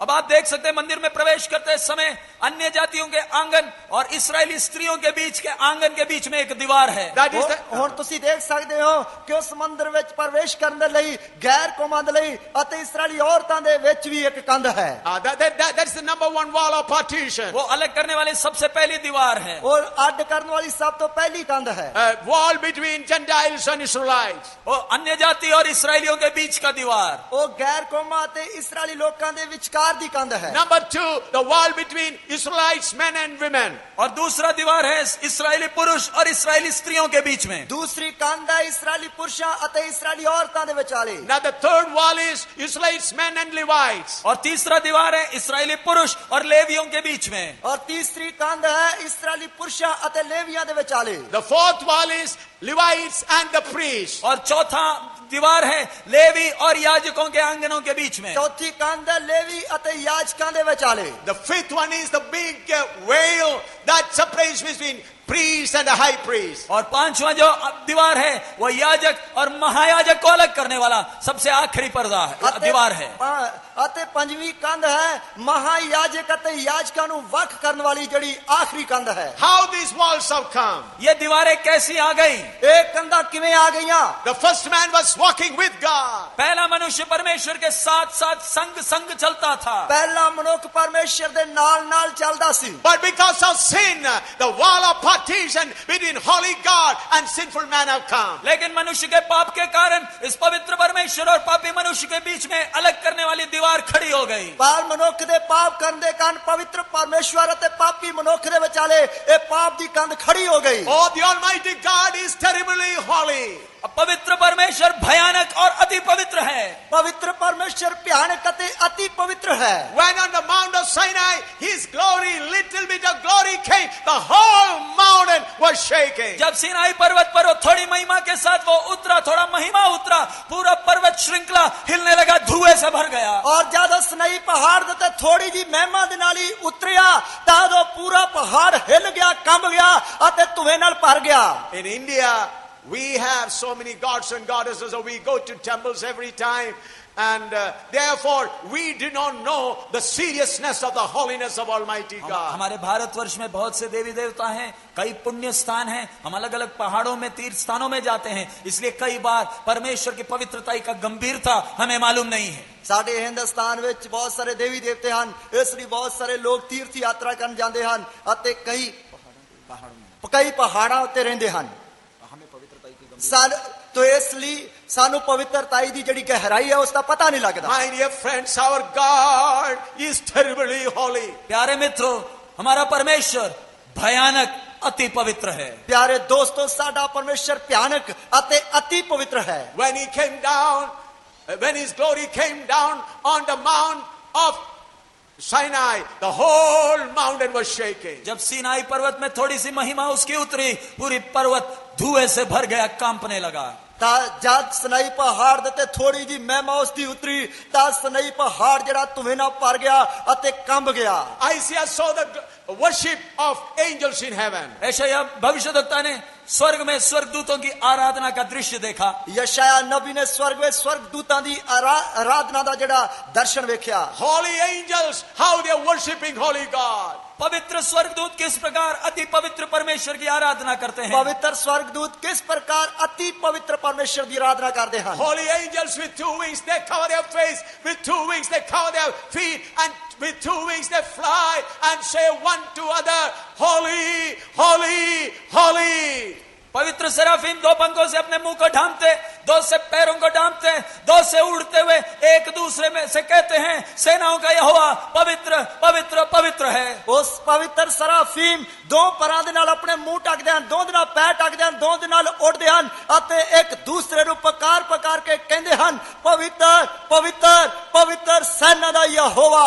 Though they are holy angels, even then they do not have the boldness to look at the face of God, therefore they cover their face with two wings. बेशक वो पवित्र दूतगण हैं, लेकिन फिर भी उनको परमेश्वर इतना पवित्र होने के कारण उसके मुंह को देखने के लिए उनमें दिलेरी नहीं है। इसलिए दो पंखों से अपने मुंह को ढांपते हुए एक दूसरे से कहते हैं, वो पवित्र है, वो पवित्र है। बेशक वो पवित्र स्वर्गदूतन फिर भी अति पवित्र परमेश्वर नु उन्हां नु अपने चेहरे नाल वेखण दी हिम्मत नहीं है, इसलिए दो परां दे नाल अपने मुंह ढकदे हुए एक दूसरे नु कह रहे हन, पवित्र पवित्र सेना दा यहोवा पवित्र है। They are not bold enough to stand in his presence, therefore with two wings they cover their feet, with two wings they fly and continuously say, holy, holy, holy. इस भयानक परमेश्वर के सामने खड़े होने के लिए भी उनमें हिम्मत नहीं, इसलिए दो पंखों से अपने पैरों को ढांपते हुए आपस में कहते हैं, ये पवित्र परमेश्वर सेनाओं का यहोवा पवित्र पवित्र पवित्र है। उन्हां नु प्यारे परमेश्वर दे सामने खड़े होने दी हिम्मत नहीं, इसलिए दो परां दे अपने पैर ढकदे हुए एक दूसरे नु पकार पकार के कहंदे हन, पवित्र पवित्र सेना दा यहोवा पवित्र है। Isaiah was a prophet, a holy man. यशायाह भविष्यद्वक्ता था और वो पवित्र व्यक्ति था। यशायाह नबी एक नबी सी अते पवित्र व्यक्ति सी। He used to tell the people about their mistakes. वो लोगों को उनके पापों का स्मरण कराता था। वो लोगों को उन्हां दे पापां दे बारे याद कराउंदा सी। But when he saw the standard of holiness in heaven, he says, oh, I'm a man with sinful tongue. लेकिन जब स्वर्ग के पवित्रताई का वो दर्जा उसने देखा है, तब वो कहता है, हाय मैं तो अशुद्ध मनुष्य, अशुद्ध होठ वाला मनुष्य हूँ। पर जब तो उसने स्वर्ग की पवित्रताई दा दर्शन देखा, तब वो अपने आप को कहने लगा, हाय हाय मैं तो पृष्ठभूला वाला हां। When the people of Israel were gathered together around Mount Sinai, they kept themselves 3 days for preparation. जब इस्राएली लोग सिनाई पर्वत के चारों ओर परमेश्वर से भेंट करने के लिए एकत्रित हुए, उस दिन के पहले उन्होंने 3 दिन लिया अपने आप को शुद्ध करने के लिए। जब इस्राएली लोग को सिनाई पहाड़ दे कोल अपने आप को इकट्ठा करने तो पहला उन्होंने अपने आप को 3 दिनों तो पवित्र किया। There was a hedge put around Mount Sinai. Sinai पर्वत के चारों ओर एक बाड़ा खड़ा किया गया था। सिनाई पहाड़ दे चारे पासे एक वाड़ लाई गई सी। But when the glory of God little by little began to come, the mountain began to shake. लेकिन जब परमेश्वर की महिमा थोड़ा थोड़ा करके उतरने लगा, पर्वत हिलना शुरू कर दिया। पर जब परमेश्वर का तेज थोड़ा थोड़ा करके उतरने लगा, तब पहाड़ हिलने लगा। The mountain became full of smoke. पहाड़ धुएं से भर गया। पहाड़ धुएं नाल भर गया। Then the people of Israel said, Moses, we cannot hear the voice of this God. If we hear, we will die. तब इस्राएल की प्रजा ने कहा, हे मूसा, इस परमेश्वर की आवाज हम सुन नहीं सकते, यदि सुनेंगे तो हम मर जाएंगे। तद इस्राएल दे लोग कहने लगे, हे मूसा, इस भयानक परमेश्वर की आवाज असी सुन नहीं सकते, जे सुनांगे ते असी मर जावांगे। Friends, we should understand how terribly holy our God is. प्यारे मित्रों, हमें ये समझना है हमारा परमेश्वर कितना भयानक पवित्र है। प्यारे दोस्तों, असी ये समझना है कि साडा परमेश्वर कितना भयानक है। These days, many pastors and friends see swapna, dreams and visions of a beautiful person with bird and nails wounds and something like that. आज के दिन हम बहुत से पादरी और विश्वासियों को देखते हैं, उन्हें स्वप्न दिखाई देते हैं, दर्शन दिखते हैं, एक मुस्कुराता हुआ दाढ़ी वाला कील ठुका हुआ एक व्यक्ति। और आज ਅਸੀਂ ਬਹੁਤ ਸਾਰੇ ਪਾਦਰੀਆਂ ਨੂੰ ਅਤੇ ਵਿਸ਼ਵਾਸੀਆਂ ਨੂੰ ਦੇਖਦੇ ਹਾਂ ਕਿ ਜਿਨ੍ਹਾਂ ਨੂੰ ਦਰਸ਼ਨ ਹੁੰਦੇ, ਸੁਪਨੇ ਆਉਂਦੇ ਆ ਕਿ ਇੱਕ ਮੁਸਕਰਾਉਂਦਾ ਹੋਇਆ ਦਾੜੀ ਵਾਲਾ ਜਾਂ ਕਲੀਨ ਸ਼ੇਵ ਵਾਲਾ ਯਿਸੂ ਦਿਸਦਾ ਹੈ। They think that that is Jesus. और उनको लगता है कि यही है यीशु मसीह। ਉਹਨਾਂ ਨੂੰ ਲੱਗਦਾ ਹੈ ਇਹੀ ਹੈ ਯਿਸੂ ਮਸੀਹ। My dear friend, when John, who was in the Isle of Patmos, when he saw the glorious Jesus, he fell down unconscious. प्यारे मित्र, प्रेरित यूहन्ना पतमस के टापू में जब उसने इस महिमामय यीशु को देखा, वो मरा हुआ सा नीचे गिर गया। मेरे प्यारो, जद रसूल यूहन्ना ने पातमोस टापू विच इस प्रतापवान यीशु मसीह ਨੂੰ ਵੇਖਿਆ ਤੇ ਉਸ ਦੇ ਪੈਰਾਂ ਵਿੱਚ ਮੁਰਦੇ ਵਾਂਗ ਡਿੱਗ ਪਿਆ। You may be seeing photos saying Jesus, Jesus. It's all a lie. It is not Jesus at all. आप यीशु के नाम पे कई फोटो बिकते हुए देखते हैं। प्यारे मित्र, वो यीशु नहीं, वो झूठ है। मेरे प्यारे मित्रों, तुसी यीशु दे नाम ते बहुत सारी बनियां हुई तस्वीरां देखते हो या बेचते देखते हो, ओ यीशु नहीं, ओ झूठ है। It is a great deception to deceive you so that you may not recognize your God. ये बहुत बड़ा एक धोखा है ताकि आप अपने परमेश्वर को ना पहचान सकें। ये बहुत बड़ा धोखा है कि ताकि तुसी अपने परमेश्वर ਨੂੰ सियान ना सको। How the wall of partition was broken down. ये अलग करने वाली दीवार को कैसे तोड़ा गया? इस अड्ड करने वाली कंध ਨੂੰ किस तरह ढाया गया? I told you there were 5 walls of separation. मैंने आपसे कहा मनुष्य को परमेश्वर से अलग करने वाली 5 अलग अलग दीवारें थी। मैं ਤੁਹਾਨੂੰ ਦੱਸਿਆ ਕਿ ਮਨੁੱਖ ਨੂੰ ਪਰਮੇਸ਼ਰ ਤੋਂ ਅੱਡ ਕਰਨ ਵਾਸਤੇ 5 ਵੱਖੋ-ਵੱਖ ਕੰਧਾਂ ਸਨ। These walls have come because of the sins of human beings. ये दीवार मनुष्य के पाप करने के कारण खड़ी हो गई। ਇਹ ਕੰਧ ਜਿਹੜੀ ਹੈ ਮਨੁੱਖ ਦੇ ਪਾਪ ਕਰਨ ਦੇ ਕਾਰਨ ਖੜੀ ਹੋ ਗਈ। But on the day Jesus Christ was hanging on the cross, when he said it is finished, the veil was rent from top to bottom. लेकिन जिस क्षण यीशु क्रूस पर टंगा हुआ कहता है सब कुछ पूरा हो गया, ये भारी पर्दा ऊपर से नीचे फटकर अलग हो गया। और जिस कड़ी यीशु मसीह सलीब पे लटका हुआ कह रहा है कि सब कुछ पूरा हो गया, उससे टाइम ये पारा पर्दा जड़ा सी ऊपरों लेके हेठा तक पाट के 2 हो गया। That's what we read in Matthew chapter 27 verse 50 and 51. यही बात को हम मत्ती 27वें अध्याय के 51 और 52, 50 and 51. 50 और 51वें वचन में हम पढ़ते हैं। ਇਸੇ ਹੀ ਗੱਲ ਨੂੰ ਅਸੀਂ ਮੱਤੀ ਦੀ ਅੰਜੀਲ ਉਸ ਦਾ 27 ਅਧਿਆय ਉਸ ਦੀ 50 ਤੇ 51 ਆਇਤ ਵਿੱਚ ਪੜ੍ਹਦੇ ਹਾਂ। Matthew chapter 27 verse 50 and 51. मत्ती 27वां अध्याय 50 और 51वां वचन। और मत्ती दी अंजील ਉਸ ਦਾ 27 ਅਧਿਆय ਉਸ ਦੀ 50 ਤੇ 51 ਆਇਤ। Jesus, when he had cried again with a loud voice, yielded up his ghost, and behold, the veil of the temple was rent in twain from the top to bottom, and the earth did quake, and the rocks rend. तब यीशु ने फिर बड़े शब्द से चिल्लाकर प्राण छोड़ दिया, और देखो मंदिर का पर्दा ऊपर से नीचे तक फटकर 2 टुकड़े हो गया, और धरती डोल गई और चट्टानें तड़क गई। यीशु ने फिर ऊंची आवाज नाल पुकार के जान दे ਦਿੱਤੀ, और वेखो हैकल ਦਾ पर्दा ਉੱਪਰੋਂ ਲੈ ਕੇ ਹੇਠਾਂ ਤਾਈਂ ਪਾਟ ਕੇ 2 ਹੋ ਗਿਆ, ਅਤੇ ਧਰਤੀ ਕੰਬੀ ਅਤੇ ਪੱਥਰ ਤਿੜਕ ਗਏ।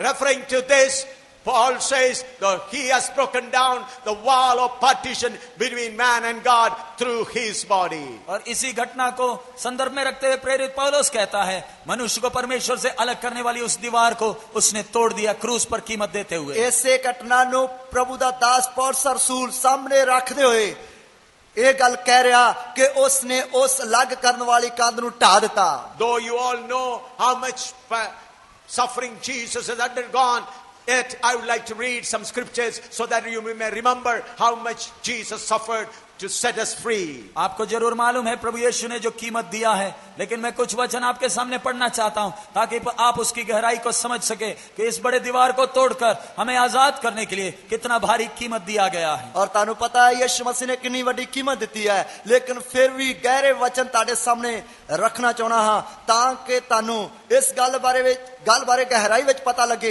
यीशु मसीह ने कितनी भारी कीमत दे के इस कंध नूं तोड़या है। First I'll read Isaiah 53 verse 3 to 11. पहला वचन यशायाह 53वां अध्याय 3 से 11 तक। पहला वचन यशायाह उसका 53 अध्याय उसकी 3 आयत तो लेके 11 आयत तक। He is despised and rejected of men, a man of sorrows and acquainted with grief, and we hid as it were our faces from him. He was despised and we esteemed him not. Surely he hath borne our griefs and carried our sorrows, yet we did esteem him stricken, smitten of God, and afflicted. But he was wounded for our transgression. He was bruised for our iniquities. The chastisement of our peace was upon him, and with his stripes we are healed. All we like of sheep have gone astray. We have turned everyone to his own way, and the Lord hath laid on him the iniquity of us all. He was oppressed and he was afflicted, yet he opened not his mouth. He is brought as a lamb to the slaughter, and as a sheep before her shearers is dumb, so he opened not his mouth. He was taken from prison and from judgment, and who shall declare his generation? For he was cut off out of the land of the living. For the transgression of my people was he stricken, and he made his grace with the wicked and with the rich in his death, because he had done no violence, neither was any deceit in his mouth. Yet it pleased the Lord to bruise him. He hath put him to grief. When thou shalt make his soul an offering for sin, he shall see his seed. He shall prolong his days, and the pleasure of the Lord shall prosper in his hand. He shall see the travail of his soul. वह तुझ जाना जाता और मनुष्य का त्यागा हुआ था। वह दुखी पुरुष था, रोग से उसकी जान पहचान थी, और लोग उससे मुख फेर लेते थे। वह तुझ जाना गया और हमने उसका मूल्य ना जाना। निश्चय उसने हमारे रोगों को सह लिया और हमारे ही दुखों को उठा लिया। तो भी हमने उससे परमेश्वर का मारा कूटा और दुर्दशा में पड़ा हुआ समझा। परंतु वह हमारे ही अपराधों के कारण घायल किया गया, वह हमारे अधर्म के कामों के कारण कुचला गया। हमारी ही शांति के लिए उस पर ताड़ना पड़ी कि उसके कोड़े खाने से हम लोग चंगे हो जाएं। हम तो सबके सब भेड़ों के समान भटक गए थे, हम में से हर एक ने अपना अपना मार्ग लिया, और यहोवा ने हम सबों के अधर्म का बोझ उसी पर लाद दिया। वह सताया गया तो भी वह सहता रहा और अपना मुंह ना खोला।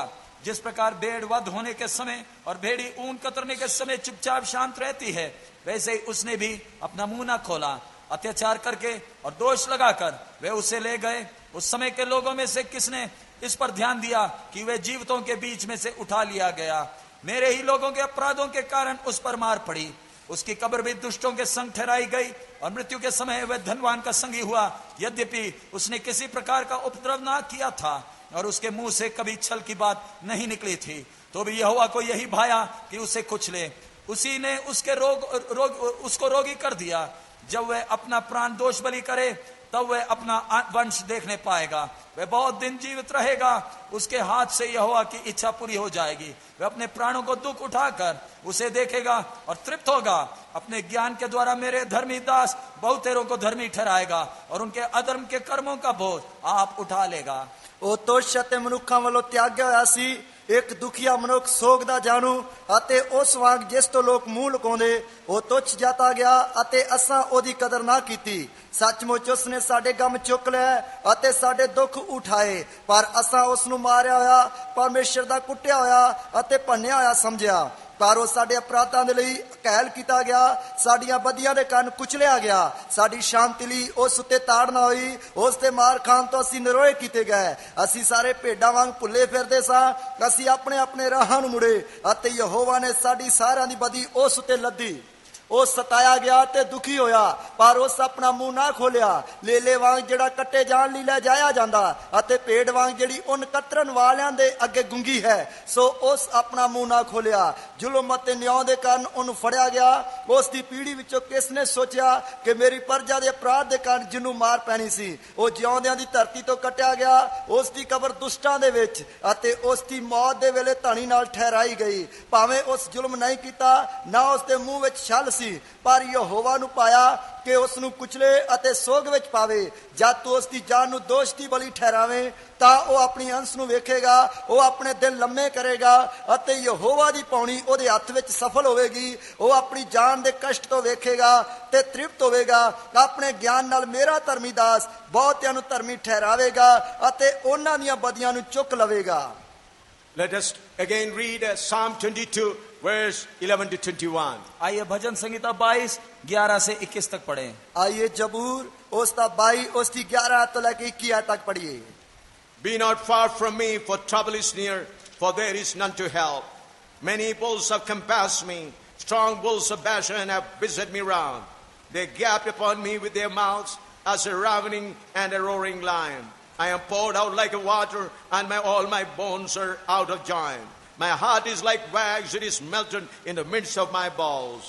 My strength is dried up like a potsherd, and my tongue cleaveth to my jaws. And thou hast brought me into the dust of death. For dogs have compassed me, the assembly of the wicked have enclosed me. They pierce my hands and my feet.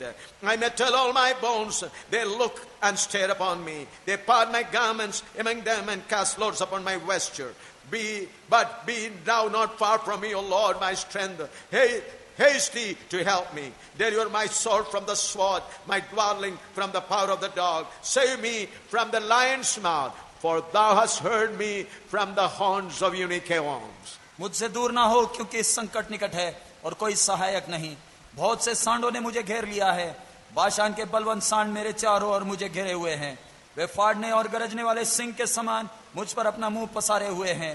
मैं जल के समान बह गया और मेरी सब हड्डियों के जोड़ उखड़ गए। मेरा हृदय मोम हो गया और मेरी देह के भीतर पिघल गया। मेरा बल टूट गया, मैं ठिकरा हो गया और मेरी जीभ मेरे तलु से चिपक गई। और तू मुझे मारकर मिट्टी में मिला देता है, क्योंकि कुत्तों ने मुझे घेर लिया है। कुकर्मियों की मंडली मेरे चारों ओर मुझे घेरे हुए है। वो मेरे हाथ और मेरे पैर छेदते हैं। मैं अपनी सब हड्डियां गिन सकता हूं। वे मुझे देखते और निहारते हैं। वे मेरे वस्त्र आपस में बांटते हैं और मेरे पहरावे पर चिट्ठी डालते हैं। परंतु हे यहोवा, तू दूर ना रहे। हे मेरे सहायक, मेरी सहायता के लिए फुर्ती कर। मेरे प्राण को तलवार से बचा, मेरे प्राण को कुत्ते के पंजे से बचा ले। मुझे सिंह के मुंह से बचा, हाँ, जंगली सांडों के सिंगों में से तूने मुझे बचा लिया है। मेथों दूर ना रहो, क्यों जो विपता आन टुकी है अते कोई सहायक नहीं। बहुते साना ने मैनू घेर लिया है, बशान दे बलवंत बलदा ने मैनू वाल लिया है। वो पाड़न और गज्जन वाले बब्बर शेर वांग मेरे उत्ते मुंह टाड़दे हन। मैं पानी वांग डोलिया गया हाँ, मेरिया सारियां हड्डियां उखड़ गईयां हन। मेरा दिल मोम वर्गा है, वो मेरे अंदर पंगर गईयां हन। मेरी शक्ति ठिकरे वांग सुक गई, मेरी जीभ तालू नाल लगदी जांदी है। तू मैनू मौत दी धूड़ विच धर छड्या, क्यों जो कुत्तियां ने मैनू घेर लिया है। कुकर्मियां दी टोली ने मैनू घेरा पा लिया है। उन्हां ने मेरे हथ पैर विन सुटे हन। मैं अपनियां सारियां हड्डियां गिन सकदा हां। ओ मैनू घूर घूर वेखदे हन। ओ मेरे कपड़े आपो विच वंड लैंदे हन अते मेरे लिबास उत्ते गुणा पाउंदे हन। पर तू यहोवा दूर ना रहो। हे मेरे बल, मेरी सहायता लई छेती कर। मेरी जान नू तलवार तो अते मेरे जीव नू कुत्ते दे वास्तों छड़ा। बब्बर शेर दे मुंह तो मैनू बचा अते जंगली साना दे सिंगां तो तू मैनू उत्तर दिता है। You have heard me preaching about the suffering of Jesus Christ on the cross several times. आपने मुझे प्रभु यीशु मसीह के क्रूस में सहे हुए दुख के विषय में प्रचार करते कई बार सुना है। ਤੁਸੀਂ ਮੈਨੂੰ ਪ੍ਰਭੂ ਯਿਸੂ ਮਸੀਹ ਨੇ ਸਲੀਬ ਦੇ ਉੱਤੇ ਜੋ ਦੁੱਖ ਚੱਲਿਆ ਹੈ ਉਸ ਨੂੰ ਪ੍ਰਚਾਰ ਕਰਦੇ ਹੋਏ ਕਈ ਵਾਰ ਸੁਣਿਆ ਹੈ। So far I have been telling you about his physical suffering.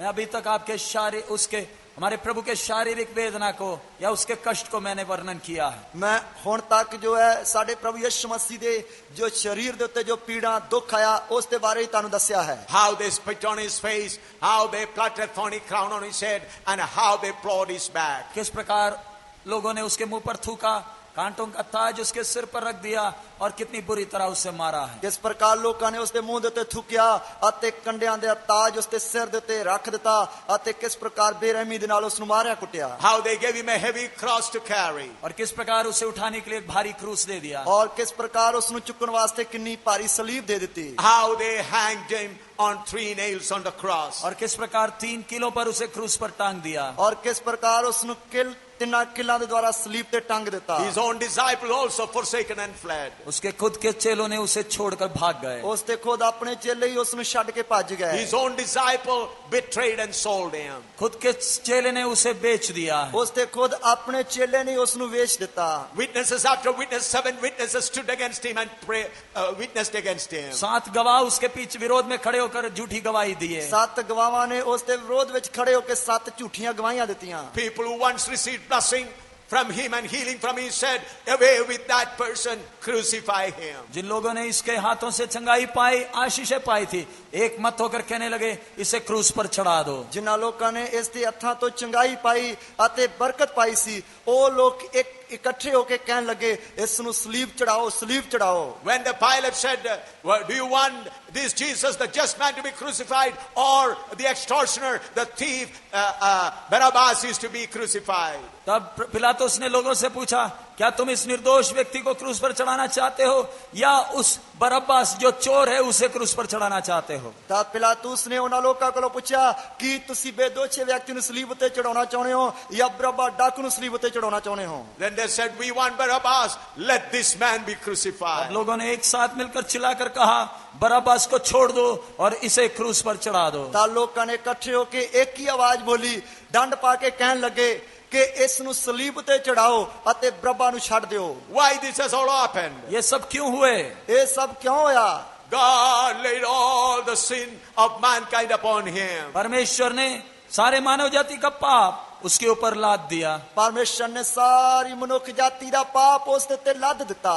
Now let us turn to Matthew chapter 27, verse 45 and 46. आइए मत्ती 27वां अध्याय 45 और 46वां वचन ਆइए पढ़ें। ਮत्ती ਦੀ ਅੰਜੀਲ ਉਸ ਦਾ 27 ਅਧਿਆਇ ਉਸ ਦੀ 45 ਤੇ 46 ਐਤ ਪੜ੍ਹੀਏ। Now from the 6th hour there was darkness over all the land unto the 9th hour. And about the 9th hour Jesus cried with a loud voice, saying, Eli, Eli, lama sabachthani. This is to say, my God, why thou hast forsaken me? दोपहर से लेकर तीसरे पहर तक उस सारे देश में अंधेरा छाया रहा। तीसरे पहर के निकट यीशु ने बड़े शब्द से पुकार कर कहा, एली एली लमा शबक्तानी, अर्थात हे मेरे परमेश्वर तूने मुझे क्यों छोड़ दिया? ਦੁਪਹਿਰਾਂ ਤੋਂ ਲੈ ਕੇ ਤੀਏ ਪੈਰ ਤੀਕਰ ਸਾਰੀ ਧਰਤੀ ਤੇ ਹਨੇਰਾ ਰਿਹਾ ਅਤੇ ਤੀਏ ਕੋ ਪੈਰ ਯੀਸ਼ੂ ਨੇ ਉੱਚੀ ਆਵਾਜ਼ ਨਾਲ ਪੁਕਾਰਿਆ, ਏਲੀ ਏਲੀ ਲਮਾ ਸਬਕਤਾਨੀ, ਜਿਸ ਦਾ ਅਰਥ ਹੈ हे मेरे परमेश्वर, हे मेरे परमेश्वर तू मैनू क्यों छੱਡ ਦਿੱਤਾ है? Servants of God, please listen carefully what I am teaching now. प्यारे प्रभु के दास लोग, जो विषय मैं आगे सिखाना जा रहा हूं, ध्यान से उसको सुनिएगा। ਪਿਆਰੇ ਪ੍ਰਭੂ ਦੇ ਦਾਸੋ ਵਿਸ਼ਵਾਸੀ ਭੈਣ ਭਾਈਓ, ਜਿਹੜਾ ਵਿਸ਼ਾ ਮੈਂ ਅੱਗੇ ਸਿਖਾਉਣ ਜਾ ਰਿਹਾ ਹਾਂ ਉਸ ਨੂੰ ਬੜੇ ਧਿਆਨ ਦੇ ਨਾਲ ਸੁਣਨਾ। I have not shared this to you till today publicly in northern India. उत्तर भारत में जो विषय मैं अभी सिखाने जा रहा हूं, ये अभी तक उत्तर भारत में कहीं प्रचार नहीं किया, सिखाया नहीं गया खुलेआम। ਉੱਤਰ ਭਾਰਤ ਵਿੱਚ ਜਿਸ ਵਿਸ਼ੇ ਦੇ ਬਾਰੇ ਹੁਣ ਮੈਂ ਤੁਹਾਨੂੰ ਦੱਸਣ ਜਾ ਰਿਹਾ ਹਾਂ, ਇਸ ਤੱਕ ਉੱਤਰ ਭਾਰਤ ਵਿੱਚ ਕਿਸੇ ਵੀ ਜਗ੍ਹਾ ਤੇ ਅਜੇ ਤੱਕ ਇਸ ਨੂੰ ਸਿਖਾਇਆ ਨਹੀਂ। But I was waiting for the right time to tell you this truth also. और सही समय के लिए मैं इंतजार कर रहा था ताकि ये सत्य भी आपको सिखाऊं। ਸਹੀ ਸਮੇਂ ਦਾ ਮੈਂ ਇੰਤਜ਼ਾਰ ਕਰ ਰਿਹਾ ਸੀ ਤਾਂ ਕਿ ਇਹ ਵੀ ਸੱਚਾਈ ਮੈਂ ਤੁਹਾਡੇ ਸਾਹਮਣੇ ਰੱਖਾਂ। Pastors especially and workers especially pay attention to know what had happened during that 3 hours of darkness. प्रभु के दास लोग और बुजुर्ग लोग ध्यान दें, वो 3 घंटे का जो अंधेरे का समय था, उस अंधेरे के समय में क्या हुआ है। और प्रभु ਦੇ ਦਾਸ ਅਤੇ ਕਲੀਸਿया ਦੇ ਬਜ਼ੁਰਗ ਖਾਸ ਕਰਕੇ ਇਸ ਗੱਲ ਦੇ ਉੱਤੇ ਧਿਆਨ ਦੇਣ ਕਿ ਉਹ 3 ਘੰਟਾ ਜਿਹੜਾ ਹਨੇਰਾ ਛਾਇਆ ਗਿਆ, ਉਸ ਸਮੇਂ ਉਹ 3 ਘੰਟੇ ਦਾ ਸਮਾਂ ਕੀ ਸੀ। In order to know what happened on that during that 3 hours, we have to read 2 Corinthians chapter 5 verse 21. इस 3 घंटे के समय क्या हुआ, उस बात को सीखने के लिए 2 कुरिन्थी 5वां अध्याय 21वां वचन हमें ਇਸ पढ़ना। 3 ਘੰਟੇ ਦੇ ਸਮੇਂ ਵਿੱਚ ਕੀ ਵਾਪਰਿਆ, ਇਸ ਗੱਲ ਨੂੰ ਸਮਝਣ ਦੇ ਲਈ 2 ਕੁਰਿੰਥੀਆਂ 5 ਦੇ ਉਸ ਦੀ 21 ਐਤ ਵੀ ਪੜ੍ਹੀਏ। 2 Corinthians chapter 5 verse 21. 2 कुरिन्थी 5 उसका 21। 2 ਕੁਰਿੰਥੀਆਂ 5 ਦੀ 21 ਐਤ। Friends, I want to tell you, when I read this, when I preach this, I tremble within myself. प्यारे मित्रों, जब मैं ये वचनों को पढ़ता हूं, मैं कांप उठता हूं। ਪਿਆਰੇ ਦੋਸਤੋ, ਜਦ ਮੈਂ ਇਹਨਾਂ ਵਚਨਾਂ ਨੂੰ ਪੜ੍ਹਦਾ ਹਾਂ ਤਾਂ ਮੈਂ ਕੰਬ ਜਾਂਦਾ ਹਾਂ। With trembling, I preach this to you now. पूरे भय और भक्ति और कांपते हुए ये वचन आपसे मैं कह रहा हूं। ਪੂਰੇ ਭੈ ਅਤੇ ਭਗਤੀ ਦੇ ਨਾਲ ਅਤੇ ਕੰਬਦੇ ਹੋਏ ਇਹ ਵਚਨ ਮੈਂ ਤੁਹਾਨੂੰ ਦੱਸ ਰਿਹਾ ਹਾਂ। 2 Corinthians 5:21. दूसरा कुरिन्थी 5वां अध्याय 21वां वचन। दूसरा ग्रंथिया उसका 5 अध्याय उसकी 21 आयत। For he hath made him to be sin for us, who knew no sin, that we might be made the righteousness of God in him. जो पाप से अज्ञात था उसी को उसने हमारे लिए पाप ठहराया कि हम उसमें होकर परमेश्वर की धार्मिकता बन जाएं। उसने ਉਹਨੂੰ ਜਿਹੜਾ ਪਾਪ ਦਾ ਜਾਣੂ ਨਹੀਂ ਸੀ ਸਾਡੀ ਖਾਤਰ ਪਾਪ ਠਹਿਰਾਇਆ ਤਾਂ ਜੋ ਅਸੀਂ ਉਸ ਵਿੱਚ ਹੋ ਕੇ ਪਰਮੇਸ਼ਰ ਦਾ ਧਰਮ ਬਣੀਏ। Hebrews chapter 10 verse 5. इब्रानियों की पत्री 10वां अध्याय 5वां वचन। इब्रानियों की पत्री उसका 10 अध्याय उसकी 5 आयत। Wherefore when he cometh into the world, he said, sacrifice and offering thou wouldest not, but a body hast thou prepared me. इसी कारण वह जगत में आते समय कहता है, बलिदान और भेंट तूने ना चाही, पर मेरे लिए एक देह तैयार की। इसलिए ਉਹ ਸੰਸਾਰ ਵਿੱਚ ਆਉਂਦਾ ਹੋਇਆ ਆਖਦਾ ਹੈ ਬਲੀਦਾਨ ਔਰ ਭੇਟ ਨੂੰ ਨਹੀਂ ਚਾਹਿਆ ਪਰ ਮੇਰੇ ਲਈ ਦੇਹ ਹੀ ਤਿਆਰ ਕੀਤੀ। With a special body, Jesus Christ is doing something which is beyond our understanding. एक विशेष शरीर में आकर प्रभु यीशु मसीह एक ऐसा कार्य कर रहा है जो हमारे समझ के परे है। ਇੱਕ ਖਾਸ ਦੇਹ ਵਿੱਚ ਆ ਕੇ ਪ੍ਰਭੂ ਯਿਸੂ ਮਸੀਹ ਇੱਕ ਇਹੋ ਜਿਹਾ ਕੰਮ ਕਰ ਰਿਹਾ ਜੋ ਸਾਡੇ ਸਮਝ ਤੋਂ ਪਰੇ ਹੈ। Hebrews chapter 5 verse 7 to 9. इब्रानियों की पत्री 5वां अध्याय 7 से 9 तक। इब्रानियों की पत्री उसका 5 अध्याय उसकी 7 आयत तो लेकर 9 आयत तक। I used to explain only part of this scripture because the time was not come to tell you the whole. मैं इस वचन का कुछ भाग अभी तक आपको सिखाया करता था क्योंकि पूरा वचन गहराई से सिखाने का सही समय अभी तक नहीं आया था। मैं इन्हां वचनां दा कुछ भाग तानू सिखाउंदा सी क्योंकि पूरा वचन खोल के दसन दा समा वक्त नहीं आया सी। Hebrews chapter 5 verse 7 to 9. इब्रानियों की पत्री 5वां अध्याय 7 से 9 तक। इब्रानियों पत्री उसका 5 अध्याय उसकी 7 आयत तो लेकर 9 आयत तक। Who in the days of his flesh, when he had offered up prayers and supplication with strong crying and tears unto him that was able to save him from death, and was heard in that he feared.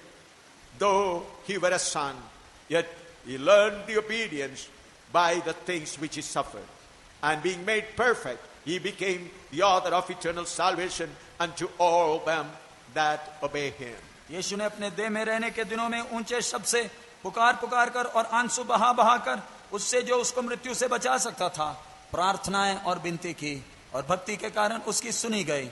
पुत्र होने पर भी उसने दुख उठा उठाकर आज्ञा माननी सीखी और सिद्ध बनकर अपने सब आज्ञा मानने वालों के लिए सदा काल के उद्धार का कारण हो गया। ਉਹਨੇ ਦਿਨੀ ਜਦੋਂ ਦੇਹ ਧਾਰੀ ਹੋਈ ਸੀ ਬਹੁਤ ਤਾਹਾਂ ਮਾਰ ਕੇ ਅਤੇ ਅੰਜੂ ਕੇਰ ਕੇ ਉਸ ਤੇ ਅੱਗੇ ਜਿਹੜਾ ਉਹਨੂੰ ਮੌਤ ਤੋਂ ਬਚਾ ਸਕਦਾ ਸੀ ਬੇਨਤੀਆਂ ਤੇ ਮਿੰਨਤਾਂ ਕੀਤੀਆਂ ਅਤੇ ਪਰਮੇਸ਼ਰ ਦਾ ਭੈ ਰੱਖਣ ਦੇ ਕਾਰਨ ਉਹਦੀ ਸੁਣੀ ਗਈ ਅਤੇ ਉਹ ਭਾਵੇਂ ਪੁੱਤਰ ਸੀ ਪਰ ਜਿਹੜੇ ਉਹਨੇ ਦੁੱਖ ਭੋਗੇ ਉਹਨਾਂ ਤੋਂ ਆਗਿਆਕਾਰੀ ਸਿੱਖੀ ਅਤੇ ਉਹ ਸਿੱਧ ਹੋ ਕੇ ਉਹਨਾਂ ਸਭਨਾਂ ਦੀ ਜਿਹੜੇ ਉਹਦੇ ਆਗਿਆਕਾਰ ਹਨ ਸਦਾ ਦੀ ਗਤੀ ਦਾ ਕਾਰਨ ਹੋਇਆ।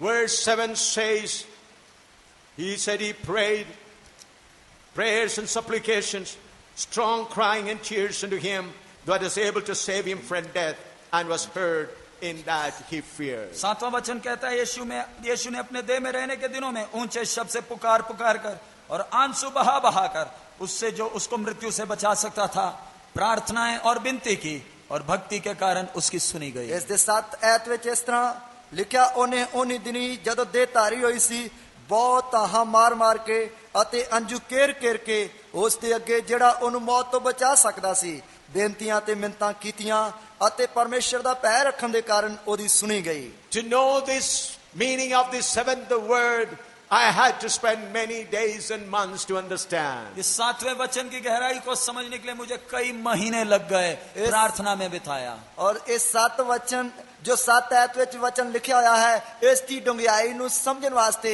ਮੈਨੂੰ ਕਈ ਮਹੀਨੇ ਲੱਗ ਗਏ।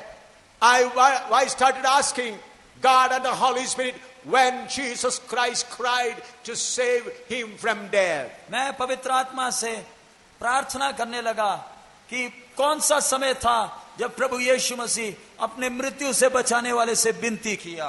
और मैं पवित्र आत्मा दे द्वारा प्रार्थना कर लगा कि वो केड़ा समा सी जिस दे विच प्रभु यीशु मसीह मौत तो बचन लई प्रार्थना करन लगा। I referred many books, I read many Bible commentaries from many great people, but none of them explained about it. मैंने बहुत सी किताबें कमेंट्रियां पढ़ी हैं लेकिन किसी ने भी इस वचन की गहराई को खोलकर नहीं दिया। मैं बहुत सारियां किताबां ते कमेंट्रियां पढ़ियां हन, पर किसी भी किताब ने इसकी गहराई खोल के नहीं लिखी है। Then the Holy Spirit took me to the book of Psalms here and there and began to connect all the words piece by piece. तब परमेश्वर की आत्मा मुझे भजन संगीता में ले गया और एक के बाद एक वचन जोड़ते जोड़ते देता गया। तद परमेश्वर दा आत्मा मैनू जबूरां दी पोथी विच लै गया।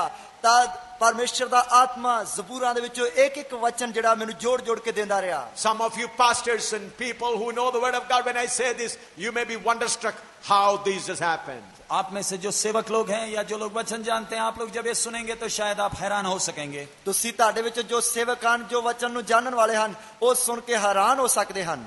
Psalm 16 verse 10. भजन संगीता 16 उसका 10वां वचन। जबूरां दी पोथी उसदा 16 जबूर उसदी 10वां वचन। 10 वचन। For thou wilt not leave my soul in hell, neither wilt thou suffer thine Holy One to see corruption. क्योंकि तू मेरे प्राण को अधोलोक में ना छोड़ेगा, ना अपने पवित्र भक्त को सड़ने देगा। क्यों जो तू मेरी जान नू पताल विच ना छड़ेगा, ना अपने पवित्र पुरख नू गौर वेखण देवेगा। Then Psalm 18 verse 4 to 6. भजन संगीता 18 4 से 6 तक। जबूर 18 उसकी 4 तो 6 तक। The sorrows of death compassed me, and the floods of ungodly men made me afraid. The sorrows of hell compassed me about. The snares of death prevented me. In my distress I called upon the Lord, and I cried unto my God. He heard my voice out of his temple, and my cry came before him, even unto his ears. मृत्यु की रस्सियों से मैं चारों ओर गिर गया हूँ, और अधर्म की बाढ़ ने मुझको भयभीत कर दिया। पाताल की रस्सियां मेरे चारों ओर थी, और मृत्यु के फंदे मुझ पर आए थे। अपने संकट में मैंने यहोवा परमेश्वर को पुकारा। मैंने अपने परमेश्वर की दुहाई दी, और उसने अपने मंदिर में से मेरी बातें सुनी, और मेरी दुहाई उसके पास पहुंचकर उसके कानों में पड़ी। मौत दियां डोरियां ने मैनू वाल लिया, अते कुधर्मी दे हड़ा ने मैनू डराया। पताल दियां डोरियां ने मैनू घेर लिया। मौत दे फंदे मेरे सामने होए। अपनी औख दे वेले मैं यहोवा नू पुकारिया, अते अपने परमेश्वर दी दुहाई दिती। उसने अपनी हैकल विचों मेरी आवाज सुनी, अते मेरी दुहाई उसते अगे सगों उसते कन्ना तीक पुजी। Prayerfully, friends, try to understand what has happened during that 3 hours of darkness. प्यारे मित्रजनों, प्रार्थना पूर्वक ये 3 घंटे का जो अंधेर का समय था, उस समय हुई घटना को समझने का प्रयास करें। प्यारे दोस्तों, प्रार्थना दी हालत विच जो 3 घंटे अंधेरा छाया गया, उस विच की कुछ होया, उस नू समझण दी कोशिश करें। When our Lord Jesus Christ was hanging on the cross, carrying all our sins upon him, he had to face something terrible. जब प्रभु यीशु मसीह क्रूस के ऊपर टंगा है, पूरे मानव जात का पाप अपने ऊपर उठाते हुए उसे एक भयानक अनुभव को सामना करना है। जब प्रभु यीशु मसीह सलीब उत्ते टंगिया होया है, पूरी मानव जाति दे पापां नू चुक के, तद उस नू बहुत ही भयानक तजर्बा जिहड़ा वेखना पिया। When people were smiting on his cheek, he did not cry. जब लोग उसे थप्पड़ मार रहे थे, वो रोया नहीं। जब लोग उस नू थप्पड़ मारदे सन, वो रोया नहीं। When people began to whip his back 39 times and his back was plowed, he silently suffered it. जब उसके 39 कोड़े मारे गए, पीठ पूरा फाड़ा गया, चुपचाप सहता रहा। जब उसकी पेट दे उत्ते 39 कोड़े लाए गए, तद वो रोया नहीं, चुपचाप सहंदा रहा। When they planted a thorny crown and the long thorns were planted down in his head, he did not cry. जब कांटों का मुकुट उसके सिर पर रखा गया, कांटे उसके शरीर के अंदर घुसे, वो रोया नहीं। जब कंडियां दा ताज उसके सिर दे उत्ते रखा गया, कंडे उसके सिर दे विच खुब गए, तद वो रोया नहीं। When he was nailed on the cross, when long nails being driven, he did not cry. जब बड़े मोटे कील उसके हाथों में और पैरों में ठोके जा रहे थे, वो चिल्लाया नहीं, रोया नहीं। जब लंबे लंबे किल उसके हत्थां पैरां विच ठोके जा रहे सन, तद वो रोया नहीं, तद उसने चीकां नहीं मारियां। I have been beaten, persecuted 15 times, and all this time I did not cry at all. मैं 15 बार मैंने सताव को सामना किया है, बेरहमी से मुझे मारा गया है, मैं कभी भी रोया नहीं इन अवसरों पर। 15 बार मैनू सताया गया, बेरहमी दे नाल मैनू मारिया कुटिया गया, उस समय मैं रोया नहीं हां। The Lord granted me grace to bear all the pain. परमेश्वर ने मुझ पर अनुग्रह किया सारी वेदना को, दर्द को सहने के लिए। परमेश्वर ने मेरे उत्ते ए फजल कीता, ओ सारियां पीड़ा दर्दां नू सहन वास्ते। But here we find our Lord cried to the Lord to save him from death. लेकिन हमने वचन में देखा हमारे प्रभु ने पिता से रोकर विनती की मृत्यु से उसे बचाने के लिए। ਅਸੀਂ ਪ੍ਰਭੂ ਦੇ ਵਚਨ ਵਿੱਚੋਂ ਦੇਖਿਆ ਕਿ ਸਾਡੇ ਪ੍ਰਭੂ ਨੇ ਪਿਤਾ ਦੇ ਅੱਗੇ ਬੇਨਤੀ ਕੀਤੀ ਕਿ ਮੌਤ ਤੋਂ ਮੈਨੂੰ ਬਚਾ ਲੈ। The psalmist says, the sorrows of hell compassed me, the snares of death prevented him. भजन संगीता लिखने वाला कहता है मृत्युओं की रस्सियों ने मुझे चारों ओर घिर गया हूं और धर्म की बाढ़ ने मुझको भयभीत कर दिया। ਜਬੂਰ ਲਿਖਣ ਵਾਲਾ ਕਹਿ ਰਿਹਾ ਹੈ ਕਿ ਮੌਤ ਦੀਆਂ ਡੋਰੀਆਂ ਨੇ ਮੈਨੂੰ ਵਾਲਿਆ ਅਤੇ ਕੋ ਧਰਮੀ ਦੇ ਹੜਾਂ ਨੇ ਮੈਨੂੰ ਡਰਾਇਆ। Friends, he was made sin for all of us. प्यारे मित्रों, आपके लिए और मेरे लिए वो पाप ठहराया गया। ਪਿਆਰੇ ਦੋਸਤੋ, ਤੁਹਾਡੇ ਲਈ ਅਤੇ ਮੇਰੇ ਲਈ ਉਹ ਪਾਪ ਠਹਿਰਾਇਆ ਗਿਆ। During that 3 hours of time, the angel of death came and dragged his soul and spirit into that burning hell. वो 3 घंटे के अंधेरे के समय क्रूस में जब टंगा हुआ है, मौत का दूत आकर उसको खींचकर तड़पने के स्थान में घसीट कर लेकर गया। ਉਹ 3 ਘੰਟੇ ਜੋ ਹਨੇਰਾ ਛਾਇਆ ਗਿਆ, ਉਸ ਸਮੇਂ ਮੌਤ ਦਾ ਦੂਤ ਆ ਕੇ ਉਸ ਨੂੰ ਖਿੱਚ ਕੇ ਪੀੜਾਂ ਵਾਲੀ ਦਰਦਾਂ ਵਾਲੀ ਜਗ੍ਹਾ ਤੇ ਲੈ ਗਿਆ। He is hanging on the cross as a perfect man, taking all the sins of mankind. क्रूस के ऊपर संपूर्ण मनुष्य के तौर पर टंगा हुआ पूरे मानव जाति के पाप को अपने ऊपर उठाए हुए टंगा है। ਸਲੀਬ ਦੇ ਉੱਤੇ ਇੱਕ ਉਹ ਆਮ ਮਨੁੱਖ ਦੀ ਤਰ੍ਹਾਂ ਪੂਰੇ ਮਾਨਵ ਜਾਤੀ ਦੇ ਪਾਪਾਂ ਨੂੰ ਚੁੱਕ ਕੇ ਟੰਗਿਆ ਹੋਇਆ ਹੈ। He has forsaken, he has removed, he has emptied himself all the divine qualities. उसने अपने आप से ईश्वरत्व के सारे गुणों को त्याग दिया है। ਉਸਨੇ ਆਪਣੇ ਆਪ ਹੀ ਪਰਮੇਸ਼ਰਤਾਈ ਦੇ ਸਾਰੇ ਗੁਣਾਂ ਨੂੰ ਤਿਆਗ ਦਿੱਤਾ। That's why Paul says in 1 Timothy chapter 2 verse 4 to 6. इसलिए पहला तिमोथी 2 अध्याय 4 से 6 में प्रेरित पौलुस कहता है, ਇਸ ਲਈ ਪਹਿਲਾ ਤਿਮੋਥੀਅਸ ਉਸ ਦਾ 2 ਅਧਿਆਇ ਉਸ ਦੀ 4 ਤੋਂ ਲੈ ਕੇ 6 ਤੱਕ ਪੜ੍ਹੀ, ਉਸ ਦੇ ਵਿੱਚ ਪੌਲਸ ਰਸੂਲ ਕਹਿੰਦਾ ਹੈ। 1 Timothy chapter 2 verse 4 to 6. पहला तिमोथी 2 अध्याय 4 से 6 तक हम पढ़ेंगे। ਪਹਿਲਾ ਤਿਮੋਥੀਅਸ ਉਸ ਦਾ 2 ਅਧਿਆਇ ਉਸ ਦੀ 4 ਤੋਂ ਲੈ ਕੇ 6 ਤੱਕ। Who will have all men to be saved and come unto the knowledge of the truth. But there is one God and one mediator between God and man, the man Christ, who gave himself a ransom for all, to be testified in due time. जो ये चाहता है कि सब मनुष्य का उद्धार हो और ये सत्य की भली भांति पहचान ले, क्योंकि परमेश्वर एक ही है और परमेश्वर और मनुष्य के बीच में भी एक ही बीचवाई है, अर्थात मसीह यीशु जो मनुष्य है, जिसने अपने आप को सबके छुटकारे के दाम में दे दिया और उसकी गवाही ठीक समय पर दी गई। ਜੋ ਚਾਹੁੰਦਾ ਹੈ ਭਾਈ ਸਾਰੇ ਮਨੁੱਖ ਬਚਾਏ ਜਾਣ ਅਤੇ ਉਹ ਸੱਚ ਦੇ ਗਿਆਨ ਤੱਕ ਪਹੁੰਚਣ, ਕਿਉਂ ਜੋ ਪਰਮੇਸ਼ਰ ਇੱਕੋ ਹੈ ਅਤੇ ਪਰਮੇਸ਼ਰ ਅਤੇ ਮਨੁੱਖਾਂ ਦੇ ਵਿੱਚ ਇੱਕੋ ਵਿਚੋਲਾ ਹੈ, ਜਿਹੜਾ ਆਪ ਮਨੁੱਖ ਹੈ ਅਰਥਾਤ ਮਸੀਹ ਯਿਸੂ, ਜਿਨੇ ਆਪਣੇ ਆਪ ਨੂੰ ਸਭਨਾਂ ਲਈ ਪ੍ਰਾਸ਼ਚਿਤ ਕਰਕੇ ਦੇ ਦਿੱਤਾ ਅਤੇ ਉਸ ਦੀ ਸਾਖੀ ਆਪਣੇ ਵੇਲੇ ਸਿਰ ਹੋਈ। Here it said the man Jesus Christ. वचन में लिखा है मसीह यीशु जो मनुष्य है। इधर वचन में लिखा मसीह यीशु जो आम मनुष्य है। There the Greek word is anthropos, that means human being. और इधर यूनानी में शब्द एंथ्रोपोस है जो एक साधारण मनुष्य को दर्शाता है। इधर इब्रानी का जो शब्द है एंथ्रोपोस है, जो एक साधारण मनुष्य को दर्शाता है।